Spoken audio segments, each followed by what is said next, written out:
साथियों, हमारी सरकार किसानों के कल्याण के लिए, खासकर छोटे किसानों के कल्याण के लिए देश के कृषि जगत के हित में, देश के हित में, गांव गरीब के उज्जवल भविष्य के लिए पूरी सत्यनिष्ठा से, किसानों के प्रति पूर्ण समर्पण भाव से, नेक नियत से ये कानून लेकर आई थी। लेकिन इतनी पवित्र बात, पूर्ण रूप से शुद्ध किसानों के हित की बात, हम अपने प्रयासों के बावजूद कुछ किसानों को समझा नहीं पाए। भले ही किसानों का एक वर्ग ही विरोध कर रहा था, लेकिन फिर भी ये हमारे लिए महत्वपूर्ण था। कृषि अर्थशास्त्रियों ने, वैज्ञानिकों ने, प्रगतिशील किसानों ने भी उन्हें कृषि कानूनों के महत्व को समझाने का भरपूर प्रयास भी किया। हम पूरी विनम्रता से, खुले मन से उन्हें समझाते रहे। अनेक माध्यमों से व्यक्तिगत और सामूहिक बातचीत भी लगातार होती रही। हमने किसानों की बातों को, उनके तर्क को समझने में भी कोई कोर कसर बाकी नहीं छोड़ी।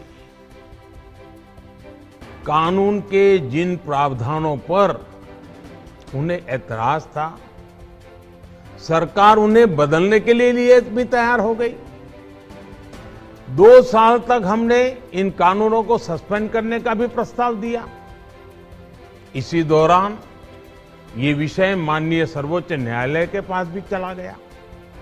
ये सारी बातें देश के सामने है, इसलिए मैं इनके अधिक विस्तार में नहीं जाऊंगा।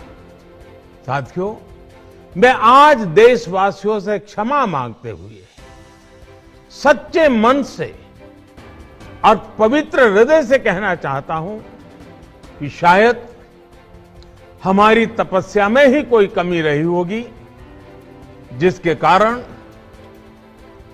दिए के प्रकाश जैसा सत्य कुछ किसान भाइयों को हम समझा नहीं पाए। आज गुरु नानक देव जी का पवित्र प्रकाश पर्व है।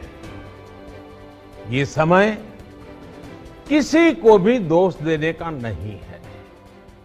आज मैं आपको, पूरे देश को ये बताने आया हूं कि हमने 3 कृषि कानूनों को वापस लेने का, रिपील करने का निर्णय लिया है। इस महीने के अंत में शुरू होने जा रहे संसद सत्र में, इसी महीने में, हम 3 कृषि कानूनों को रिपील करने की संवैधानिक प्रक्रिया को पूरा कर देंगे। साथियों, मैं आज अपने सभी आंदोलनरत किसान साथियों से आग्रह कर रहा हूं, आज गुरु पर्व का पवित्र दिन है। अब आप अपने अपने घर लौटे, अपने खेत में लौटे, अपने परिवार के बीच लौटे। आइए एक नई शुरुआत करते हैं, नए सिरे से आगे बढ़ते हैं।